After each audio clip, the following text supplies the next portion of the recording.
સુરત શહેર પોલીસ દ્વારા રાષ્ટ્રીય માર્ગ સલામતી સપ્તાહની ઉજવણી કરવામાં આવી છે। શહેર ઇન્ચાર્જ પોલીસ કમિશનર વબાંગ ઝમીરની ઉપસ્થિતિમાં આજે બાઇક રેલીનું આયોજન કરાયું હતું।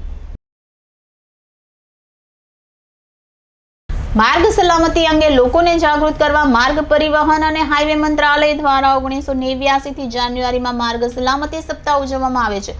આ વર્ષે પણ 11 જાન્યુઆરીથી 17 જાન્યુઆરી સુધી રાષ્ટ્રીય માર્ગ સલામતી સપ્તાહની ઉજવણી કરવામાં આવી રહી છે। પરંતુ માર્ગ અકસ્માત અંગે લોકોને સુફિયાણી સલાહો આપતા સરકારી વિભાગો પોતાની કામ કરવાની ફરજ અને જવાબદારીઓમાંથી હાથ ખંખેરી રહ્યા છે। માર્ગ અકસ્માતો માટે લોકોની બેદરકારી કરતાં પણ વધારે પાલિકાઓ, પંચાયતો અને સરકારી વિભાગોની પ્રામાણિકતાથી કામ ન કરવાની વૃત્તિ કારણભૂત હોવાનું નિષ્ણાતો માની રહ્યા છે। સુરત શહેર ઇન્ચાર્જ પોલીસ કમિશનર વબાંગ ઝમીરની ઉપસ્થિતિમાં આજે બાઇક રેલીનું આયોજન કરી ટ્રાફિક સપ્તાહનું સમાપન કરવામાં આવ્યું છે। પોલીસ હેડક્વાર્ટરથી વાય જંકશન ફરી અથવા લાઇન્સ ખાતે બાઇક રેલીનું સમાપન કરવામાં આવ્યું। ટ્રાફિક પોલીસ, ટીઆરબી જવાન અને એફઓપીની ટીમ રેલીમાં જોડાયા હતા। ડીસીપી, એસીપી, પીઆઈ, પીએસઆઈ સહિતનો પોલીસ સ્ટાફ રેલીમાં જોડાયો હતો। 15 જાન્યુઆરી 2024 થી 14 ફેબ્રુઆરી 2024 સુધી સુરત શહેર ટ્રાફિક શાખા દ્વારા રોડ સેફટી મંથ 2024ની ઉજવણી કરવામાં આવેલું।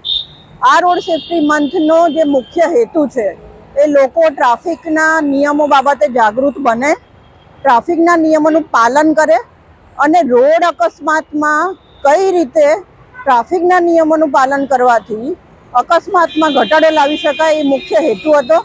અને આ સમગ્ર મંથ દરમિયાન સુરત શહેર ટ્રાફિક શાખા દ્વારા વિવિધ સ્કૂલો, યુનિવર્સિટી, એનજીઓ, તમામ સમાજના વર્ગો એટલે કે બાળકોથી લઈને સિનિયર સિટીઝન બધાનું પાર્ટિસિપેશન દરેક અવેરનેસની પ્રવૃત્તિઓમાં થાય તેવું ધ્યાન રાખવામાં આવેલું છે। અને સાથે સાથે જે પણ સુરતના શહેરીજનો છે એ સુરતને રોડ સેફટીની દ્રષ્ટિએ આગળ લાવવા માટે શું પ્રયત્ન લોક ભાગીદારીથી કરી શકાય એ તમામ જાણકારી લોકોને આપવામાં આવેલી છે। અને સાથે સાથે સ્કૂલોમાં બાળકો જે આવનારા ભવિષ્યનું નાગરિક છે એમને ટ્રાફિકના નિયમો બાબતે જાણકારીની સાથે સાથે પ્રેક્ટિકલ ટ્રેનિંગ એટલે કે બાળકો ખુદ રોડ ઉપર ઊભા રહી અમારા કર્મચારીઓના માર્ગદર્શન હેઠળ ટ્રાફિક નિયમન કરે તે માટે ટ્રાફિક કેડેટ પ્રોજેક્ટનું પણ અમલીકરણ કરવામાં આવેલું છે। અલગ અલગ યુનિવર્સિટીમાં જઈ વિવિધ પ્રકારની પ્રવૃત્તિઓની સાથે સાથે અલગ અલગ પ્રકારની કોમ્પિટિશન એટલે કે ચિત્ર સ્પર્ધા, નિબંધ સ્પર્ધા, સ્લોગન સ્પર્ધા, ટ્રાફિકને રિલેટેડ ક્વિઝ કોમ્પિટિશન્સ અને એકાંકી નાટકની પણ કોમ્પિટિશન રાખવામાં આવેલી, જેમાં 40,000થી વધારે બાળકોએ ભાગ લીધેલો।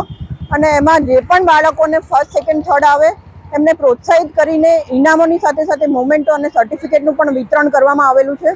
બહારદારી વાહનોના ડ્રાઈવર કે જેમની આંખની દ્રષ્ટિમાં કમી હોવાને કારણે ક્યાંક ને ક્યાંક અકસ્માત થતા હોય છે, તો એવા સંજોગોમાં આવા બહારદારી વાહનો, રિક્ષા અને કેબ ડ્રાઈવરોના આંખની ચકાસણી અને એમને ચશ્માનું વિતરણ પર કરવામાં આવેલું છે। શેરી નાટકોના માધ્યમથી લોકોને ટ્રાફિકના નિયમો બાબતે સરળતાથી સમજી શકાય તેવી માહિતી પણ આપવામાં આવેલી છે। અને સાથે સાથે અલગ અલગ પ્રકારના એન્ફોર્સમેન્ટની ડ્રાઈવ કે જેના લીધે લોકોને રોડ સેફટી બાબતે જાણકારી મળે અને સાથે સાથે અકસ્માતમાં ઘટાડો લાવી શકાય તે માટે સ્પીડગન અને ઇન્ટરસેપ્ટર તેમજ સીસીટીવી કેમેરાના માધ્યમથી ઈ ચલણની જનરેશનની પણ કામગીરી કરવામાં આવેલી છે, જેથી એન્ફોર્સમેન્ટની સાથે સાથે બેલેન્સ રાખીને અવેરનેસ બાબતે તમામ પ્રકારની પ્રવૃત્તિઓ સુરત શહેર ટ્રાફિક શાખા દ્વારા આ મંથ દરમિયાન કરવામાં આવેલી છે।